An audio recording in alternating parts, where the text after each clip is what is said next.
ба номи худованди бахшандаву меҳрабон. Агар футбол дар хоб дида шавад, таъбираш аз ҳолати хоб вобаста аст. таъбирҳои маъмул чунинанд: футбол бозӣ кардан рамзи талош барои расидан ба ҳадаф, рақобат ва кӯшиш аст. гол задан муваффақият, пирӯзӣ ё амалӣ шудани орзуеро нишон медиҳад.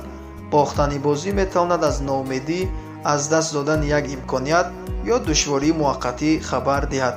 тамошои футбол нишонаи он аст, ки шумо бештар нозири рӯйдодҳо ҳастед ва шояд вақти амал кардан расидааст. тӯби футбол рамзи имконият, ҳаракат ва қарорҳои муҳим мебошад.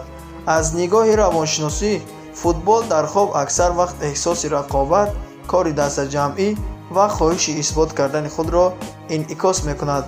агар хоби худро бо тамоми ҷузъиёташ нақл кунед, дар комментария ба мо шарҳ диҳед ва мо таъбири дақиқро ба саҳми шумо ба хоси Аллоҳ мерасонем.